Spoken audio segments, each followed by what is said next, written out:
What is up, bros? With Josh here. In today's video, we're previewing the currently work in progress Tier 8 Pan Asian Destroyer. As you can see by how it's spelt, the Siliwangi. I know that's not really what it's called, but that's what we've kind of named it. So the Siliwangi from here on out is the new work in progress Tier 8 Pan Asian DD. Now, Tier 8, and if you've ever seen me play destroyers, I love DDs. Tier 8 is a very competitive tier for DDs, a very popular ranked. Well, it's been in the past. So there's a lot going on with Tier 8, and there's a lot of very good destroyers. So this is definitely going to need to stand out. Also, there already is a Tier 8 Pan Asian destroyer in the Yang. So the Siliwangi is going to need to bring something to the table on top of just the Yang, the tech tree ship, but already having a Tier 8 premium competitive in the same nation, same everything, definitely needs to stand out. However, let's dive into some stats and show some gameplay on what this ship brings to the table. So the very simple way of explaining what this ship is it's basically an Ognivoy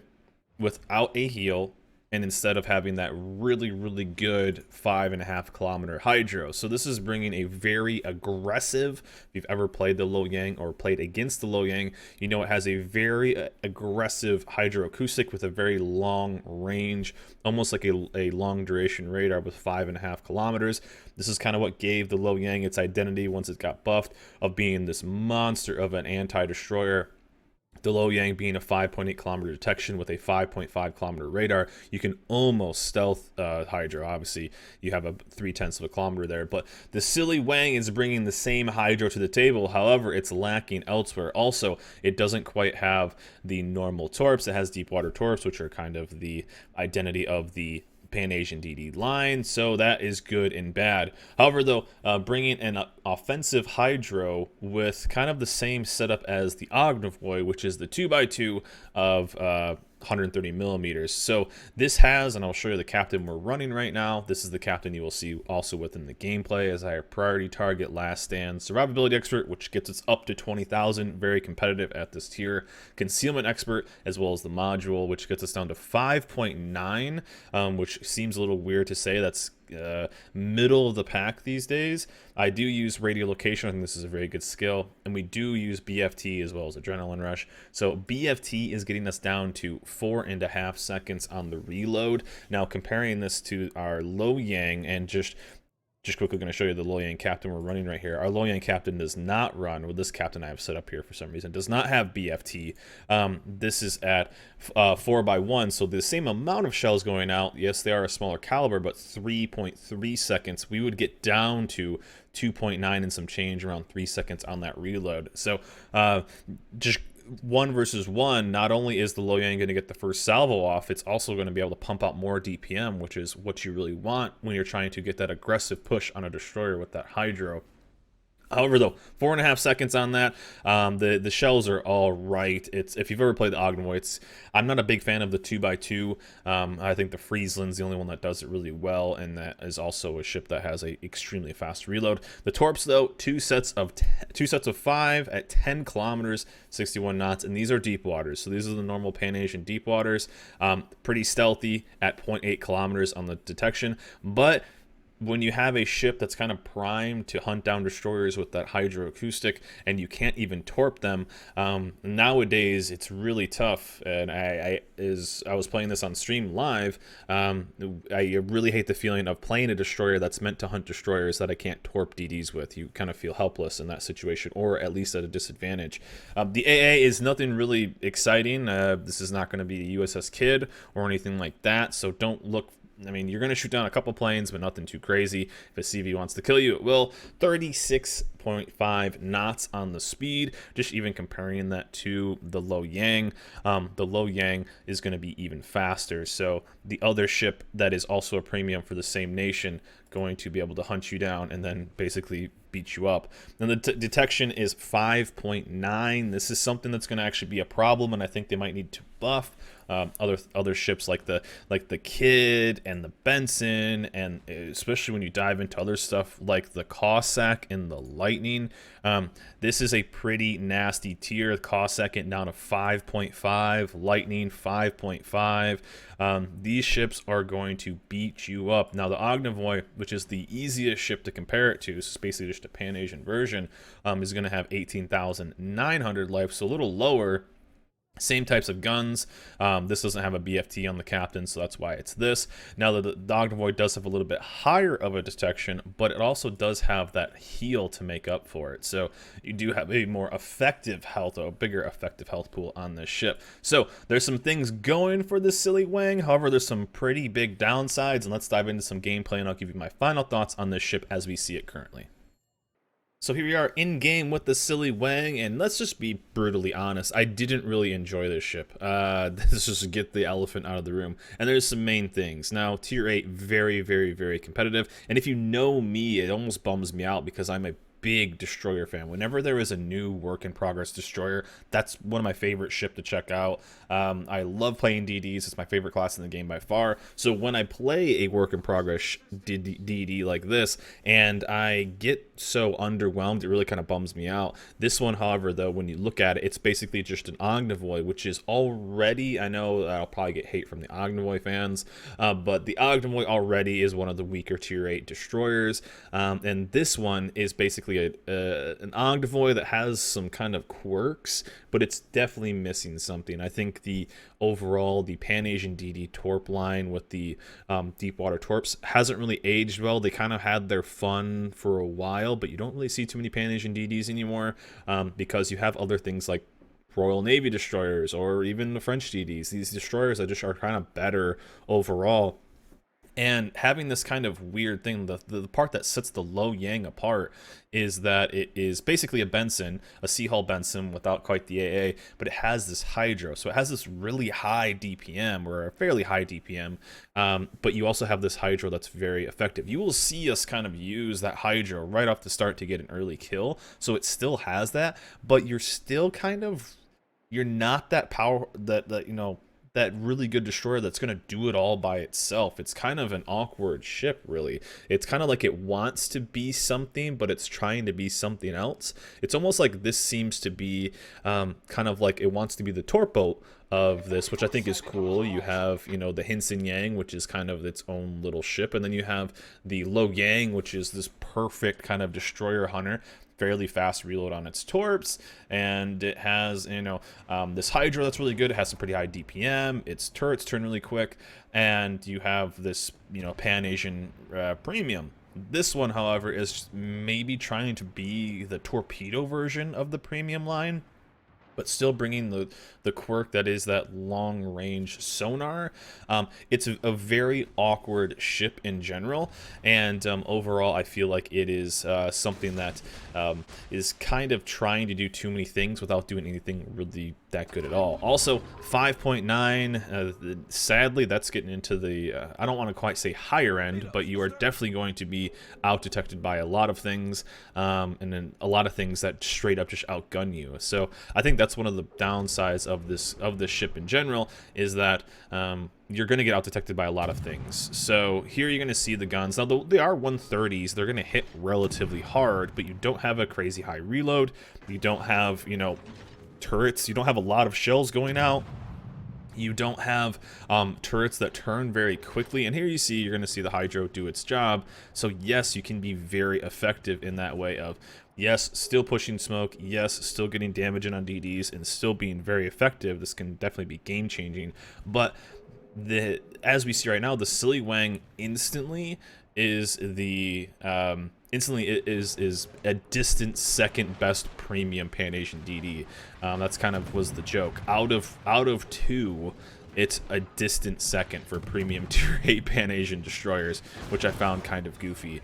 But yes, and as I wasted the smoke, I remember I made fun of myself right here for wasting the smoke. Also, it doesn't have normal Pan-Asian smoke. It kind of has the Lo Yang, so it's kind of its own weird thing of, like, these are kind of Pan-Asian DDs, but kind of not, by rocking the Pan-Asian DD, you know, the Pan-Asian DD flag, if you will. So it's kind of, I think, trying to do too much without really doing anything that well at all. So it was kind of boring to play, being brutally honest. It was kind of a boring ship to play. It wasn't very exciting. You went into situations where you felt like you had a big disadvantage, and overall it felt like I would have much rather been in one of many. And here's a really good example of something that I didn't have my smoke. I wasted my smoke. I don't have sonar. So what am I supposed to do against a ship like this? And I can't really out DPM. Obviously, it's a tier 8 versus a tier 10. So that's going to be something. But I felt throughout this entire game, and whenever I played it, I just didn't feel like I was strong, but I also didn't feel like I was bringing anything to the table. I'm not overly stealthy, so I don't have that advantage. I'm not overly, I don't have a very good firepower, so I don't bring that to the table. My torps can't even hit DD, so against this gearing, I'm kind of brutal. And it's not like my torps have a very high reload that I can be a super threat to other service ships. And it's not like it brings even good AA, so I kind of don't really know what the thought process is on this ship, especially at tier 8 just being so competitive. You can list off 10 destroyers at tier 8 that are just so good, and then premium ships that are just so good, and premium ships that are just, that bring something unique to the game. And this does nothing. It brings kind of an awkward mix, an awkward hodgepodge, if you will, of things other ships do, but the other ships do well. So standing right now as the ship is, I really don't see the point of it. So obviously I think they're going to do something. Now what will they do?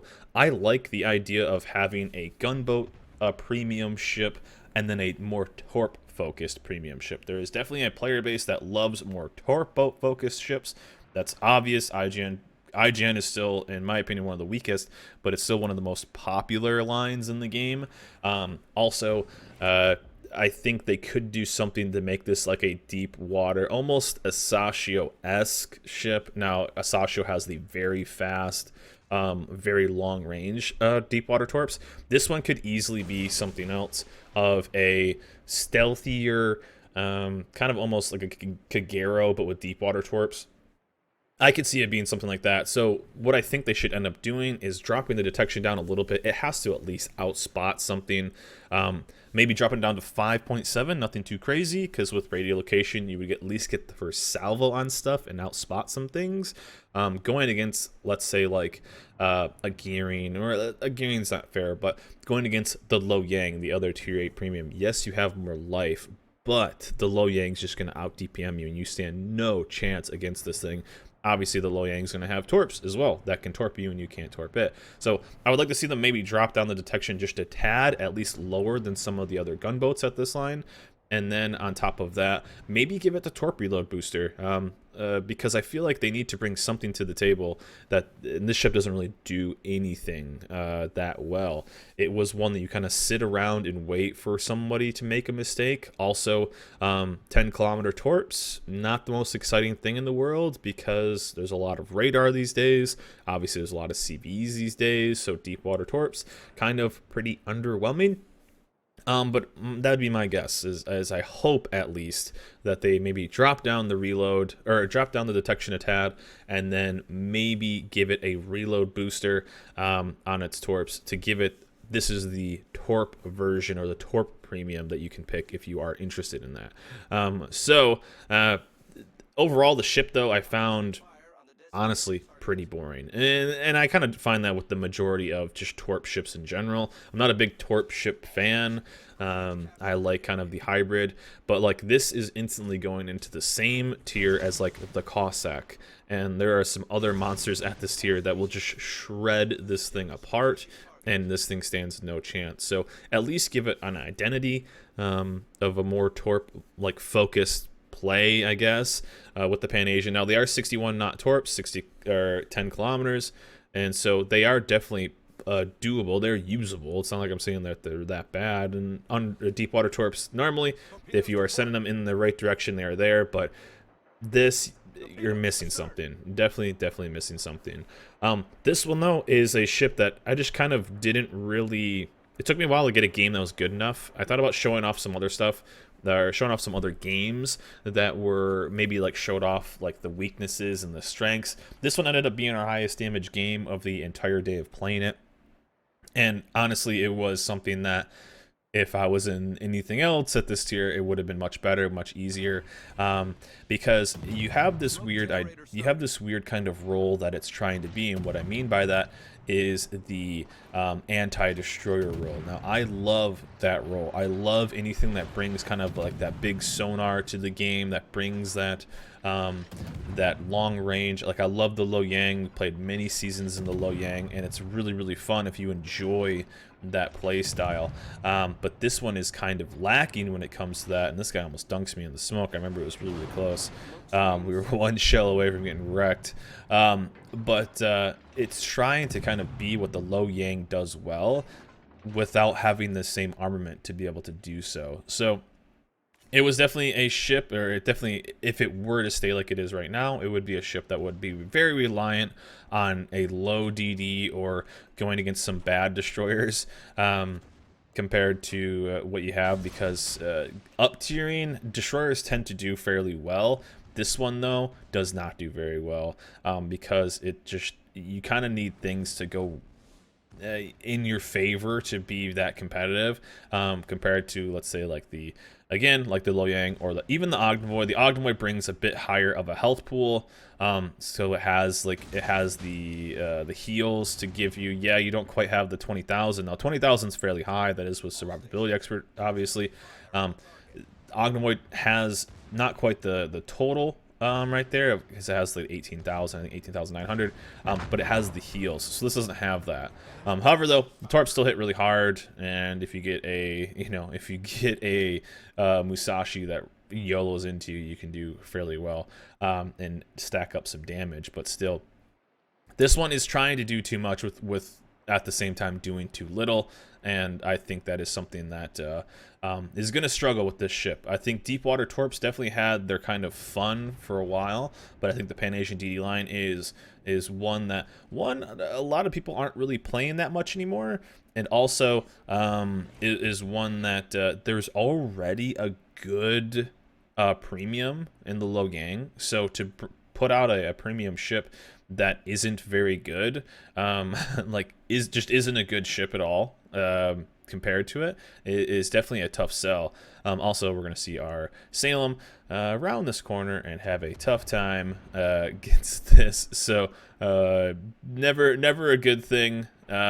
when our Salem is purely focused on the battleship and not the destroyer that's right there. So sorry, Carl. You're wish we had a little bit more help on this DD. This ended up being a kind of an interesting game. Down goes our, well, he gets chunked about half life, but he is going to heal up a little bit, and he's going to rotate in and go in. But yeah, this ended up being kind of a game that was very what this ship is. It's not very exciting. We kind of had to think, well, this was actually pretty exciting right here, this Fletcher. I thought he was maybe going to kill me, but this was very just what the ship is. It seems boring, it felt boring, and it was one that I was very happy to finally get a ship, or finally get a game that was good enough to make a video on, because the other ones, it was not very exciting to play. So in a tier that is super, unless they maybe want to make this a tier 7, but I doubt it. At tier 8, you need to bring something to the table, and I think I think this ship in general isn't really bringing much. I don't want this to be a whole roast on it. I like the idea of offering both a gunboat, premium, and then like a gunboat premium and then a Torp premium. I know those are both different play styles that have a completely different player base. So I want this to be a good ship. I want this to be a good option. But right now, it is definitely not something that is anything good. So down goes that. And the rest of this game is kind of goofy. So we're just going to kind of skip past the rest of this game. The rest of it is just me slowly capping this out, and then we end up capping it. So it's not that fun to watch. We end up winning the game, though, and overall, the Siliwangi is something that I feel like has potential, but what we see right now is something that is just really not that fun. And again, I keep saying this, I feel like it's trying to do too much without really doing anything at all. And I think what we see right here is maybe one of the worst tier 8 premiums. It's definitely bottom of the barrel as we see right now. Just the mix of what it's trying to do with what it actually does doesn't quite work, and I hope we see some nice improvements to it. Maybe drop its stealth down a little bit, give it maybe the torp reload booster on its torpedoes, and I think it could overall be a pretty fun ship. It's not my playstyle, but I think it could definitely be a lot of fun for some people. Maybe though they didn't like the Lo Yang and are looking for a Pan-Asian destroyer to throw that Pan-Asian captain on, could be a lot of fun. But overall, here is a preview. Remember, these are all work in progress. These stats are subject to change and could change before they officially go live, and I hope they do, because I think this ship definitely does have some potential of making a unique play style, but we will see over time. But anyways, guys, that's it for me. Hope you guys enjoyed this video. Remember, like, subscribe. I'll see you guys next time.